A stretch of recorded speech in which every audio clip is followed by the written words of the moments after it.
հաջորդ հարցը առավոտ լուսավորություն։ Պարոն Փաշինյան, ձեզանից առաջ ձեր թիմակիցներն էին արցախցիներին ասում մնայիք, կռվեիք, չգայիք, դուք երևի գիտեք, որ 2023 թվականի սեպտեմբերի վերջին Արցախում ցեղասպանություն է եղել, միջազգային փորձագետներն են դա փաստել։ Ցեղասպանության պայմաններում մարդիկ կռվել են մինչև վերջ, ինչքան կարողացել են։ Հիմա մնայիք, չգայիք ասելով դուք ինչ նկատի ունեք, դուք եւ ԿՊԱ-կանները ԱԺ-նախագահ Ալեն Սիմոնյանն էր ասում, մնային մինչև վերջին արցախցին ցեղասպանվեին, սպանվեին, գերեվարվեին, որ չգիտեմ, այստեղ դուք լավ զգայիք,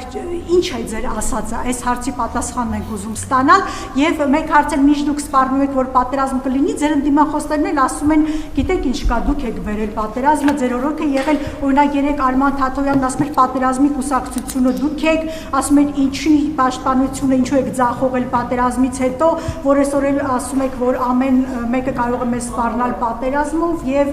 ըստ էության դուք էլ դա օգտագործեք նախընտրական փուլում։ Շնորհակալություն։ Դե գիտեք, մենք ասում ենք, մեզ ասում ենք եւ ժամանակաշրջանը հարմար է, որպեսզի Հայաստանի Հանրապետության ժողովուրդը գնահատի։ Ի վերջո, ընտրությունը նաեւ բանավեճերը հանգուցալեցելու միջոց էր, չէ՞, որովհետեւ 2021 թվականին էլ 2018 թվականին էլ դրա մասին էր եւ թող խնդիրը այնա, մենք պետք է ակտիվ հաղորդակցության մեջ լինենք եւ գնահատվի դա։ Եվ մենք ժողովրդի հետ մեր ունեցածը կիսում ենք եւ մենք հանձնվում ենք ժողովրդի դատին, ինչպես դա արել ենք 2021 թվականին։ Մենք նախորդ անգամ քաղաքական որոշմամբ արտահերթ ընտրություններով, այս անգամ հերթական որոշմամբ եւ ժողովուրդը մեզ կդատի եւ ուզում եմ էլի վերահաստատել, որ ցանկացած որոշում, որը կայացնի Հայաստանի Հանրապետության ժողովուրդը, մենք այդ որոշմանը հնազանդ կերպով կենթարկվենք։ Ինչ վերաբերում է ձեր առաջին հարցին, գիտեք, պետքա ես չէի ուզի այդ թեմային անդրադառնալ, բայց ուզում եմ ասել, որ 2023 թվականի իրադարձություններից հետո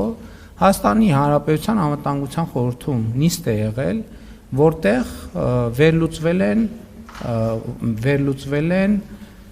տեղի ունեցած մարտական գործողությունների արդյունքները եւ ես ուզում եմ շատ բան չկարողանալով բացել եւ ես ուզում եմ արձանագրել, որ այն պնդումները, չգիտեմ ոնց ասացիք, որ դրա մասին չի խոսքը,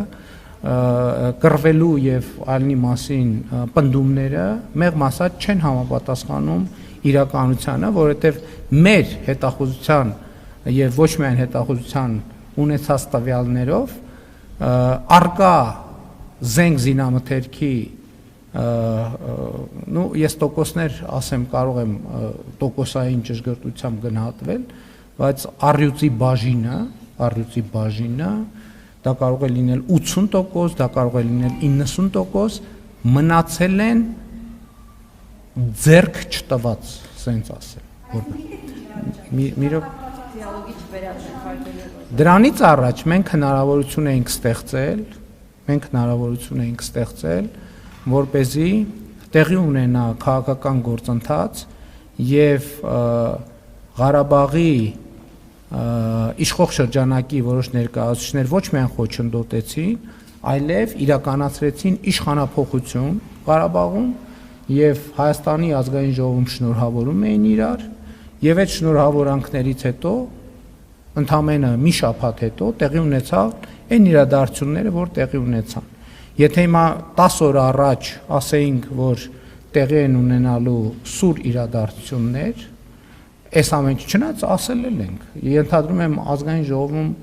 այդ ժամանակ քաղաքացիական պայմանագիր խմբակցությունը շատ ակտիվ էր եւ տալիս էր գնահատականներ, թե դրա հետևանքները ինչ էր լինելու, եւ բայց ի հեճուկս այդ գնահատականների եւ զգուշացումների մարդիկ իրար շնորհավորում էին, ասում էին, որ հիմա տեսեք ինչ են կանելու Ղարաբաղում, հաջորդիվ ինչ են կանելու Հայաստանում, եւ ես ուզում եմ հաստատել դա, որ նրանք այն ինչ որ արեցին Ղարաբաղում, հաջորդիվ ուզում են անել Հայաստանում, եւ այդ մարդիկ ընդ որում նրանց մի մասը Հայաստանում իշխող շրջանակների եւ քաղաքական ուժերի ներկայացուցիչները բառից բուն իմաստով փախան Ղարաբաղից, ընդ որում ինձ մեղադրելով, որ սահմանները մենք փակել ենք եւ թույլ չենք տալիս, որ ժողովուրդը դուրս գա։ Եվ ես նույնիսկ հիշում եմ քաղաքացիական հասարակության ներկայացուցիչների հետ, այդ ժամանակ ես Բաղրամյան 26-ում էի նստում, քաղաքացիական հասարակության ներկայացուցիչների հետ հանդիպում տեղի ունեցավ, որտեղ նրանք եկել էին եւ ինձնից պահանջում էին, որ ես սահմանը բացեմ։ Ես ասել եմ, որ սահմանը փակ չի բնականաբար, բայց նաեւ ուզում եմ ասել, որ Ղարաբաղի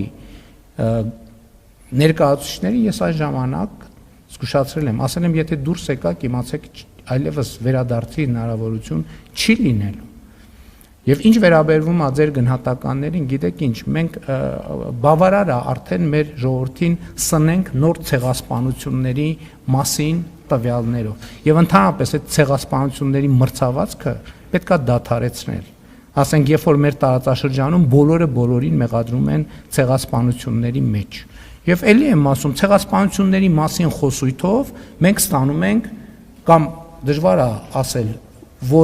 որից հետո է եղել, ցեղասպանությունների մասին խոսույթով մենք ստանում ենք ցեղասպանությունների մասին խոսույթ, վերադարձի մասին խոսույթով մենք ստանում ենք վերադարձի մասին խոսույթ, եւ մենք ելի ասում եմ, այդ ամեն ինչը մի բանի մասին է։ Հայաստանի ժողովրդին, ներառյալ Ղարաբաղի ժողովրդին թույլ չտալ, որ խաղաղվեն, նրանց պահել պանդուխտի եւ գաղթականի կարգավիճակով, հույս տալով, թե էսա մի օր ցեղասպանությունը կճանաչի միջազգային հանրությունը, էսա մի օր Սևերի պայմանագիրը կաշխատի, էսա մի օր էս կլինի, էսա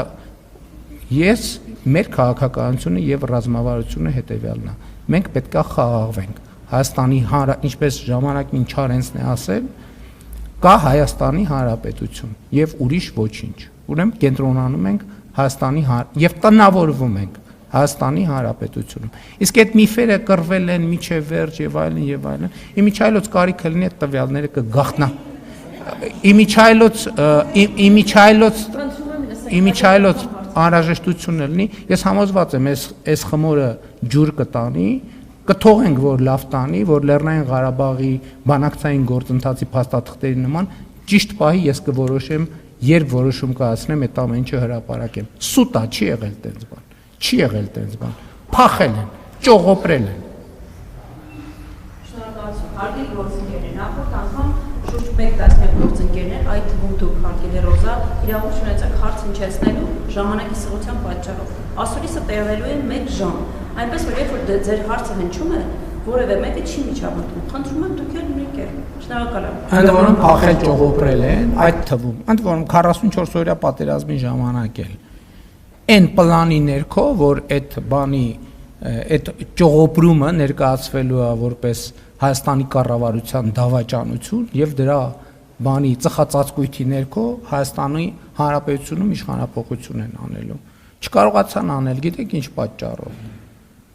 Որովհետեւ իրանք ոչ Հայաստանի, ոչ էլ Ղարաբաղի ժողովուրդը չեն։ Այդ մարդիկ չեն ներկայացնում ու չեն ներկայացրել երբեք Հայաստանի եւ Ղարաբաղի ժողովրդին, որովհետեւ չեն ունեցել լեգիտիմություն։ Չեն ունեցել լեգիտիմություն։ Ժողովուրդը ոչ Ռոբերտ Քոչարյանի, ոչ Սերժ Սարգսյանին, Լևոն Տեր-Պետրոսյանին մի անգամ ընտրել է, դրանից հետո չի ընտրել։ Նրանք երբեք Հայաստանի լեգիտիմ ղեկավար չեն եղել։ Եվ այդ է եղել պատճառը Ղարաբաղի վերջին ներկայացուցիչները, նրանք լեգիտիմություն չեն ունեցել ընդհանրապես։ Նրանք ում ներկայացուցիչն են, ընդհանրապես ում են ներկայացրել, այդ հարցը պետքա պարզաբանվի եւ այս օրերին այդ հարցն է պարզաբանվում։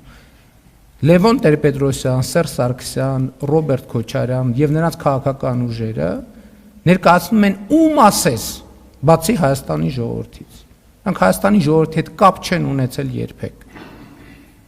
Եվ Լևոն Տեր-Պետրոսյանն է, որ իր առաջնորդությամբ Հայաստանը եւ հայ ժողովրդին ներքաշել այս ավանտյուրայի մեջ։